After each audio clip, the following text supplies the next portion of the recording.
hanging out with Corey Barker. He has been doing a lot of interesting things this year. In addition to running at Fulton Speedway weekly with his DIRTcar 358, he has also been on the series as well. He sits currently 11th in points, so he'll obviously be at Super Dirt Week next week as well. Haven't seen you in a while. How you been?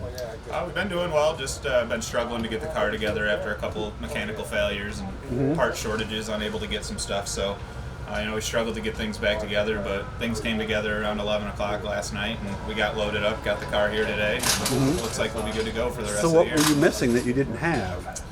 There was a number of different things that we couldn't get. Mostly it really is that we had a scheduled engine build that then there was just shipping delays and parts and things that we couldn't get hold of. So we didn't think we were going to get them in time. They came in just in time, and we were able to slap it together. There you go. And one of the big things here is if you look right in the right side of the screen, spare steering box. Those are nice to have in this era and times, isn't it? Yeah, I don't know if this one's the best. I think a number of times, every time we feel like something's wrong, we end up switching, taking the one off the wall. I feel like we just go back and forth between the two. But okay. It's about time to get a new one, but there's a huge shortage on them as well right now. It's one of the parts inside the steering box, some shaft or something, I heard. So I know it's a big pain in the butt because we've been looking to get a half box for about 2 years now, and it's something we haven't been able to. Just reality right there. Of course, he's driving a Bicknell. Bicknell is one of our sponsors. Swift Springs also. Make sure to check them out at Scott Jeffrey's Performance. And when you're up at Oswego next week, hit the Garofalo's food truck in the pit area. So what do we think about today? I mean, this is a race, obviously, you've been watching since you were a little kid with your dad out there. Yeah. Is this the big one for you? Yeah, this race is pretty important to me. I was born Outlaw Weekend or Victoria Weekend to me. So then, that was 1995. I've been coming here ever since, watching my dad, up until 2005 to 2007 when he retired. We did it in Sportsman for 10 years. Last year we won the Win and You're In with the first year in the Modified, which, put us in the 200 lapper. We got a lot of experience, took a lot of notes in that. That was my first 200 lapper in a Modified, even in any dirt car.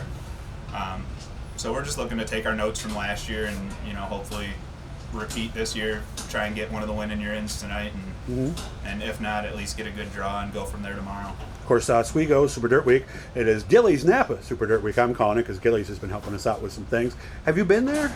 I haven't been there. I didn't think I'd seen you there. No, okay. I've been working with Power Seal. We've been sealing driveways, and I've been thrashing, getting the car back together. So we've been busy. Still right now.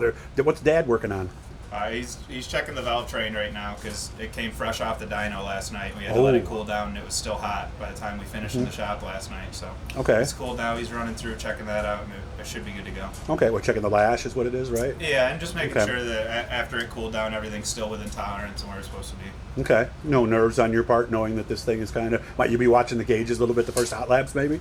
I'm just going to put it down and we'll see what it's got. What happens, happens, right? Yeah, right. You got to do that sometimes, right? You can't be cautious. My friend of mine used to say, don't try not to lose, try to win. There is a difference between the two, isn't there? Yeah, and you can't really be hesitant because the second you hesitate in a Modified, we've learned that 3 guys will go right by you. So, you can't have time to think, just react. Yeah, you got to be confident and up on the wheel at all times. And the second you're not, the second you try and just sit back and think for a lap, that's the lap you lose 3 cars. So it's a little different than the Sportsman.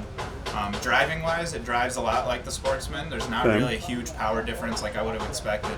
Really? You thought it'd be a little more, huh? Yeah, the first time I was a little nervous, but it's not a huge difference. The throttle response is there when you want it. That's the difference, right? You get off it and get back on it, right? Yeah, there's a little more there. At 358, you can get back on it. Where in a Sportsman, it takes a lap or 2 to build that momentum. You might lose 10 cars. Yeah, exactly. 585, 590 are the numbers I'm hearing. That's about right for the horsepower. Is it just a hair under 600? I hear. Yeah, they're pretty close to 600. I wondered how I would react to that because you never ask a guy how much horsepower he has. So I liked your little stumble there. That was good. Sheets are hidden, but yeah. Oh, can I see that? Yeah, let me get that dyno sheet on camera, right? It'll show everybody. Sheets are hidden, but no, it's nothing special. It's all the best stuff we could get our hands on. Pretty similar to what we had before, but an upgraded block. So we're hoping it performs a little better. If not, at least what we had before was great. So if it performs the same, we'll be just as happy with that. I have a Sportsman motor in my street car. Imagine one of these in a street car. That would be. That'd be a lot of fun. It would be a lot of fun, and they sound great. Let's be honest. The cam and everything. Yeah, the 358's got a nice cackle to them. They sound really nice. Yeah. So what was that? So it was pretty cool when you hit that switch the first time, right? Yeah. Well, this one especially, it's got a different cam than the last one, so it's really it sounds shaking pretty good, huh? We were all smiling when it started off. That's for sure. Well, hopefully you'll be smiling at the end of tonight and the end of tomorrow night. Good to see you, man. You take care. All right. Thank you. Corey Barker, ready to go in the Familiar number 31.